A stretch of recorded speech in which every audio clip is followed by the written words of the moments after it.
જય અંબે વિદ્યાર્થી મિત્રો, જય અંબે ગ્રુપ ઓફ સ્કૂલની યુટ્યુબ ચેનલ ઉપર આપનું હાર્દિક સ્વાગત છે।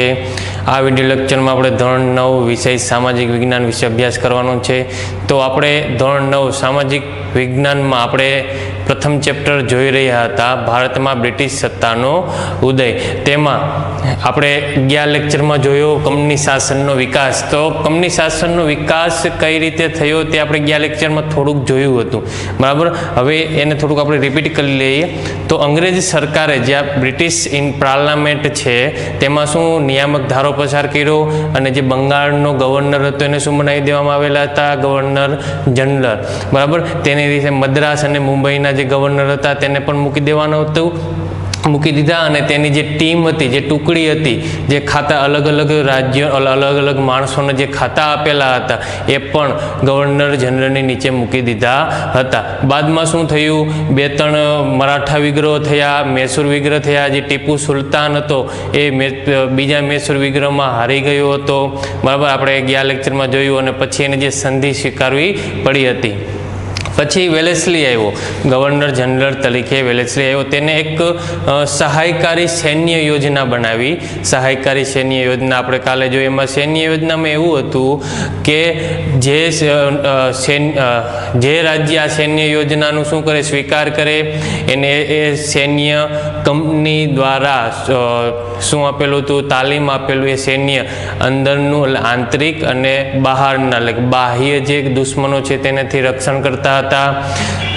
તેના શરતો એવી હતી કે જે સૈન્ય છે તેને શું આપવાનો હતો, ખર્ચ આપણો લશ્કરી ખર્ચ આપવાનો હતો, પણ કેટલો, જો તમારી પાસે આવક હોય, રૂપિયા હોય, આર્થિક નાણું હોય તો તમે આપી શકો। જો તમે આપી ન શકતા હોય તો તમારે તેટલો ઉત્પાદન થતો, તેટલી આવક થતો પ્રદેશ કોને, અંગ્રેજ સરકારને આપી દેવાનો હતો। ત્રીજી શરત એવી હતી કે તમે કોઈ બીજા રાજ્ય સાથે યુદ્ધ ન કરી શકો, સંધિ ન કરી શકો। ચોથી શરત એવી હતી કે તમારું જે દરબાર છે તેમાં શું એક અંગ્રેજ પ્રતિનિધિને બેસાડવાનો। અને પાંચમી શરત એવી હતી કે તમે તમારા રાજ્યમાં વિદેશીને નોકરી ઉપર રાખી શકો નહીં, બરાબર। હવે ત્યારે આપણે જોયું, તમે બુકમાં પણ જોયું છે કે કયા રાજ્યોએ એ સંધિ સ્વીકારી હતી। તો તેમાં નિજામ હતું, મૈસૂર હતું, અવધ હતા, એવા રાજ્યો હતા અને શાસકો પણ હતા। હવે આપણે આગળ વાત કરીએ તો યોજના એક મીઠા ઝેર સમાન હતી। આ યોજનાનો અમલ કરી વેલેસ્લીએ ઘણા પ્રદેશો ઈસ્ટ ઇન્ડિયા કંપનીમાં જોડી દીધા। યોજના એટલે કે સહાયકારી સૈન્ય જે યોજના આગળ આપણે જોયું આગળના લેક્ચરમાં, એ યોજના એક મીઠા ઝેર હતી। ઝેર જેવી, મીઠું ઝેર આપણે કહીએ તો ડાયરેક્ટ જે કોઈને ઝેર આપવામાં આવે અથવા તો કોઈ સાપ કરડે તો જે ડાયરેક્ટ મૃત્યુ પામે એને મીઠું ઝેર ન કહેવાય, પણ હું ધીમે ધીમે જે મૃત્યુ પામે। એક દિવસે થોડુંક તાવ આવે, અશક્તિ આવે, બીજે દિવસે લકવા લાગી જાય, ત્રીજે દિવસે એના હૃદયને શ્વાસ લેવામાં તકલીફ પડે, ચોથા દિવસે મૃત્યુ પામે। એવું મીઠા ઝેર જેવી યોજના હતી, સહાયકારી સૈન્ય યોજના। આ યોજનાનો અમલ કરી વેલેસ્લીએ, જે ગવર્નર જનરલ ભારતનો હતો, એને ઘણા પ્રદેશો ઈસ્ટ ઇન્ડિયા કંપનીમાં જોડી દીધા। એટલે ઘણા ખરા પ્રદેશો છે, રાજ્યો છે, નાના જે પ્રદેશો હતા એને ઈસ્ટ ઇન્ડિયા કંપનીમાં ભેળવી દીધા। કઈ શરતે? તો સહાયકારી સૈન્ય યોજના, આપણે ગયા લેક્ચરમાં એની શરતો અને સહાયકારી યોજના શું હતી એ આપણે આગળ જોઈ ગયા હતા, બરાબર। તો ગવર્નર જનરલ વેલેસ્લીએ ટીપુ સુલતાનને સહાયકારી યોજના સ્વીકારવા જણાવ્યું, જેનો તેણે ઇનકાર કર્યો। આપણે ત્રીજો જે મૈસૂર વિગ્રહ થયો તેમાં ટીપુ સુલતાન અને શું હતા, ગવર્નર જનરલ વેલેસ્લી સાથે યુદ્ધ થયું હતું, પણ ત્યારે ગવર્નર જનરલ ટીપુ સુલતાન છે હારી ગયો હતો, પણ ખાલી એક સંધિ થઈ હતી કે તમારે થોડુંક જેવો કર છે એ કોને આપવાનો, અંગ્રેજ સરકારને આપવાનો, બરાબર। અંગ્રેજ સરકાર કે એમ થોડું ઘણું કરવાનું હતું, પણ અંગ્રેજ સરકારને પૂરેપૂરું શાસન હતું નહીં। હવે એવું બન્યું કે જે સહાયકારી યોજના હતી એ યોજના વેલેસ્લીએ, જે ગવર્નર જનરલ વેલેસ્લી છે, એને ટીપુ સુલતાનને કહ્યું કે આ યોજના તમારે સ્વીકારવી પડશે। શું કરવું પડશે? સ્વીકારવી પડશે। પણ તેણે ઇનકાર કર્યો, એટલે કે જે ટીપુ સુલતાન છે તેણે શું કરી દીધું, ના પાડી દીધી કે અમે આ યોજના સ્વીકારશું નહીં. આ યોજના સ્વીકારીએ એટલે શું થઈ જાય, અંગ્રેજ સરકારનું સૈન્ય પોતાના રાજ્યમાં આવી જાય. હવે પોતાના તો રાજાને તો રક્ષણ આપે, જો રાજા કોઈ પણ પ્રકારનો આડાહુરો થાય, રાજા જો તેનો વિરોધ કરે તો એ સૈન્ય રાજા પણ સામે પણ પગલાં લે અને રાજાને શું કરી શકે છે, તેના રાજ્ય દખલ કરી શકે છે અને એ આખું રાજ્ય શું કરે છે, અંગ્રેજ સરકાર પડાવી લે છે. એવા ઘણા પ્રદેશો પડાવી લીધેલા હતા. યોજના સ્વીકારવાનો ઇનકાર થતાં કંપની એટલે કે અંગ્રેજોએ નિઝામનો સાથ મેળવી મૈસૂર ઉપર 1799માં આક્રમણ કર્યું. આ ચોથા મૈસૂર વિગ્રહ દરમિયાન ટીપુ અંગ્રેજો સામે લડતા મૃત્યુ પામ્યા હતા. ટીપુ સુલતાને અંગ્રેજ સરકારને ના પાડી દીધી કે અમે આ યોજના જે સહાયકારી સૈન્ય યોજના છે એ સ્વીકારશું નહીં. એટલે અંગ્રેજ સરકાર પાસે યોજના સ્વીકારવાનો શું એક જ હતું, એક જ રસ્તો હતો, તે નિજામ સાથે ભળી જાય. અંગ્રેજ સરકાર નિજામ સાથે ભળી ગઈ, સાથ મેળવીને મૈસૂર પર હુમલો કર્યો. 1799માં મૈસૂર પર આક્રમણ કર્યું, કારણ કે મૈસૂરના રાજા તરીકે ટીપુ સુલતાનને આપણે યાદ કરીએ છીએ. આક્રમણ કર્યું. આમ ચોથો મૈસૂર વિગ્રહ, ત્રીજો મૈસૂર વિગ્રહમાં ટીપુ સુલતાન હારી ગયો હતો અને જે નાની એવી સંધિ કરીને તે શું કરતો હતો, રાજ કરતો હતો. પણ ચોથા મૈસૂર વિગ્રહ દરમિયાન અંગ્રેજો સામે લડતા તેનું મૃત્યુ થયું હતું, તે મૃત્યુ પામ્યો હતો. તો આપણે કહી શકાય, એક માર્ગમાં સવાલ પૂછીએ કે ટીપુ સુલતાનનું મૃત્યુ ક્યારે થયું હતું. ટીપુ સુલતાનનું મૃત્યુ કઈ સાલમાં થયું, તો 1799માં કહી શકાય. બરાબર બાળકો. હવે વેલેસ્લી બાદ ભારતમાં ગવર્નર જનરલ તરીકે હેસ્ટિંગ આવ્યો. તેમણે નેપાળ સાથે યુદ્ધ કરી ગુરખાઓને લશ્કરમાં સામેલ કર્યા. જે વેલેસ્લી હતી, જે સહાયકારી યોજના એને બહાર પાડી હતી, એનો સમયગાળો પૂર્ણ થઈ ગયો. બરાબર. હવે તેના પછી આવે છે ગવર્નર જનરલ તરીકે હેસ્ટિંગ આવ્યો, જે ભારતના નવા ગવર્નર જનરલ હતા. તેને નેપાળ સામે આપણે ભારતના જે સરહદ ઉપર આવેલું છે નેપાળ, તેની સાથે યુદ્ધ કરીને ગુરખાઓને, ત્યાં જે નેપાળમાં રહેવાસી હોય છે, નેપાળનું જે નાગરિકત્વ ધરાવતા હોય તેને આપણે ગુરખાઓ કહીએ છીએ. તમે જોતા જશો, કોઈ મોટું એવું બિલ્ડિંગ હોય છે, કોઈ હોટેલ હોય છે, અથવા તો કોઈ સોસાયટી હોય, તેને આગળ તેની ચોકીદારી કોણ કરતો હોય, ગુરખો જ કરતો હોય. બરાબર. તો એ ગુરખાઓને લશ્કરમાં સામેલ કર્યા. પહેલાં ઉપર નેપાળ ઉપર હુમલો કર્યો, નેપાળને જીતી લીધું. પછી ત્યાંના લોકોને શું કર્યું, ફોર્સ કર્યો કે તમારે લશ્કરમાં જોડાવાનું છે. બ્રિટિશ ઈસ્ટ ઇન્ડિયા કંપનીનું જે લશ્કર છે, જે સૈન્ય છે, તેમાં જોડાવાનું છે. બરાબર. પિંડારાઓ સાથે યુદ્ધ કરી તેમને અંકુશમાં લીધા. ત્રીજા મરાઠા વિગ્રહ કરી કંપનીને સર્વોપરી સત્તા સ્થપાય. પિંડારાઓ કહીએ તો આપણે અત્યારના જેમ આતંકવાદી કહેવાય, ઉગ્રવાદી કહેવાય, એવી રીતે પિંડારાઓ હતા. એ શું હતા, અંગ્રેજ સરકારનો વિરોધ કરતા હતા, જે પ્રજાને શું હેરાન કરતી હતા, પ્રજા પાસેથી લૂંટી લેતા હતા, પ્રજાને કર નાખીને તેનું અનાજ લૂંટી લેતા હતા. બરાબર.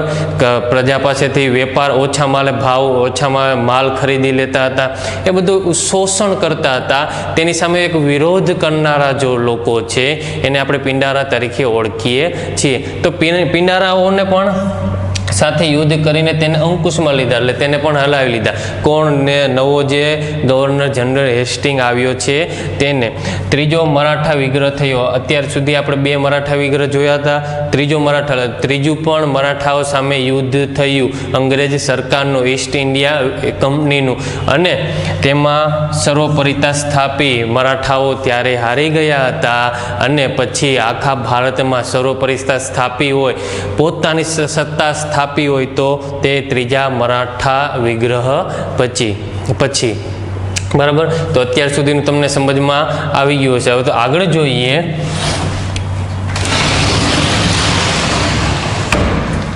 તો વિલિયમ બેન્ટિક ભારતમાં અગાઉના ગવર્નર જનરલની સરખામણીમાં ઉદાર ગવર્નર જનરલ તરીકે આવ્યો. જે હેસ્ટિંગ હતો તેનો પણ સમયગાળો પૂર્ણ થયો. તેના બદલામાં તેની જગ્યાએ નવા ગવર્નર જનરલ આવેલા હતા, વિલિયમ બેન્ટિક.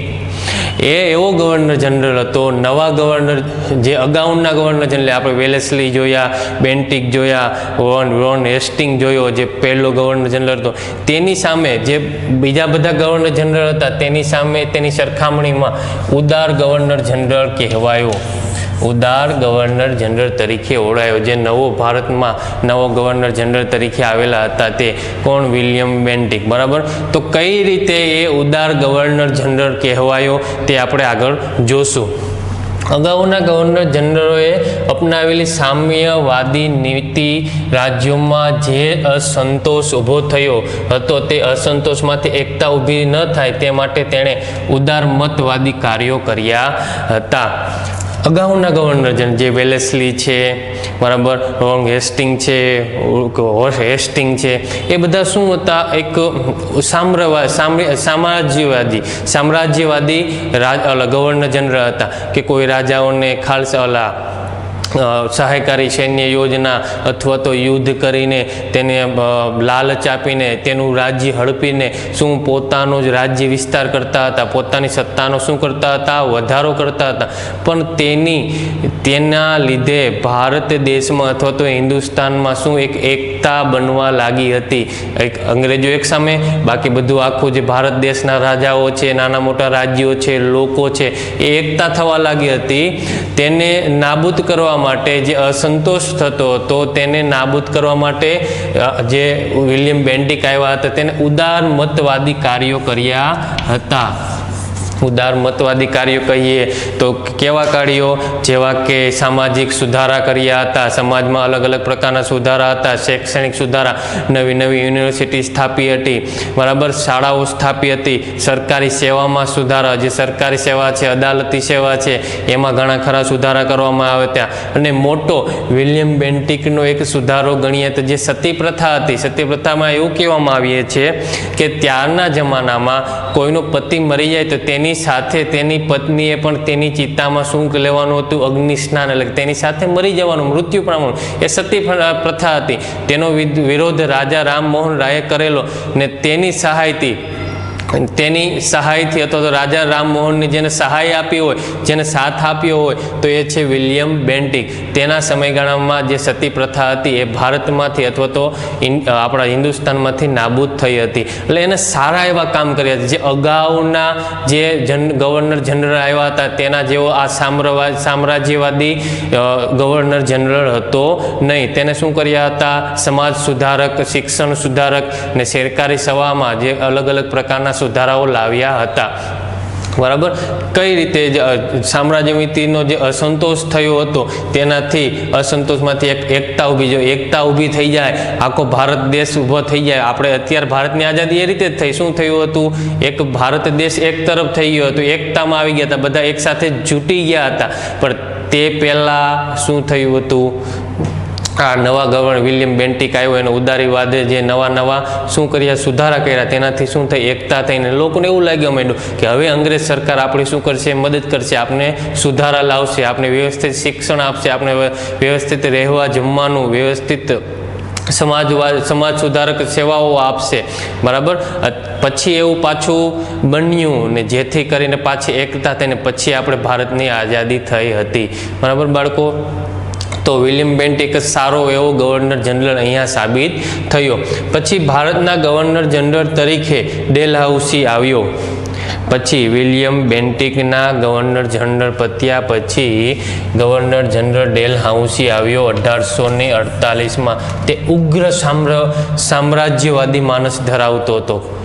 તે ઉગ્ર સામ્રાજ્ય, જે વેલેસ્લી છે, ઓરંગ હેસ્ટિંગ છે, એ સામ્રાજ્યવાદી હતા. બરાબર. પોતાનો વિસ્તાર કરતા હતા, પોતાની સત્તાનો વધારો કરતા હતા, પણ કેવી રીતે? ધીમે ધીમે કરતા હતા. પણ જે બેન્ટિક પછી ગવર્નર જનરલ નવો આવેલો છે ડેલહાઉસી, એ ઉગ્ર હતો કે ફટાફટ આપણી સત્તાનો વિકાસ થાય, ફટાફટ બીજા રાજાઓ આપણી સત્તા નીચે આવે, અંગ્રેજ સરકારનો શું થાય? ફટાફટ વધારો થાય અને પૂરા ભારતીય ઉપર ઘણો ખરો પ્રદેશ અંગ્રેજ સરકાર ચલાવતી હોય એવો ઉગ્ર સામ્રાજ્યવાદી માનસ એટલે કે વિચાર ધરાવતો હતો. તેણે સામ્રાજ્યવાદી નીતિને પોષવા અને કંપનીનો રાજ્ય વિસ્તાર વધારવા જીત જપ્તી અને ખાલસા નીતિ અપનાવી હતી. તેને સામ્રાજ્યવાદી નીતિ એટલે બીજાનું હડપી લેવાનું, પોતાનું સામ્રાજ્ય વધારવું, પોતાની સત્તામાં વધારો કરો, એ નીતિને પોષવા વધારવા માટે, કંપનીનો રાજ્ય વિસ્તાર વધારવા માટે પોતાનું રાજ્ય વિસ્તાર વધે, જેમ જેમ કરીને મોટું રાજ્ય બને તે વધારવા માટે જીત એટલે કે યુદ્ધ કરીને શું કરી લેવાનું, જીત મેળવી લેવાની. જપ્તી એટલે કે તેના ઉપર કોઈ રાજા શાસન કરતા હોય તો એના ઉપર જપ્ત કરી લેવાનું, બધાને જપ્ત. એ યુદ્ધ ન કહેવાય. યુદ્ધ તો શું રાજા અને અંગ્રેજો લડે એને યુદ્ધ કહેવાય. જપ્તી તો કોઈ રાજા હોય તેના ઉપર શું કરી દેવાનું, આક્રમણ કહેવાનું. રાજા સામે લડતો નથી પણ એ શું કરી લેવાનું, જપ્તી. અને ખાલસા નીતિ, ખાલસા નીતિ અપનાવીને અનેક રાજ્યો અંગ્રેજ સરકારમાં ભેળવી દીધા હતા. તો ખાલસા નીતિ કેવી છે એ આપણે આગળ જોવાનું છે.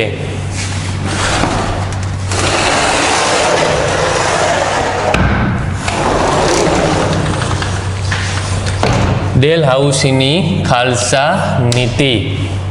તો ખાલસા નીતિમાં કઈ કઈ નીતિનો સમાવેશ થાય છે એ જોઈએ. તો પહેલી છે યુદ્ધ દ્વારા ખાલસા.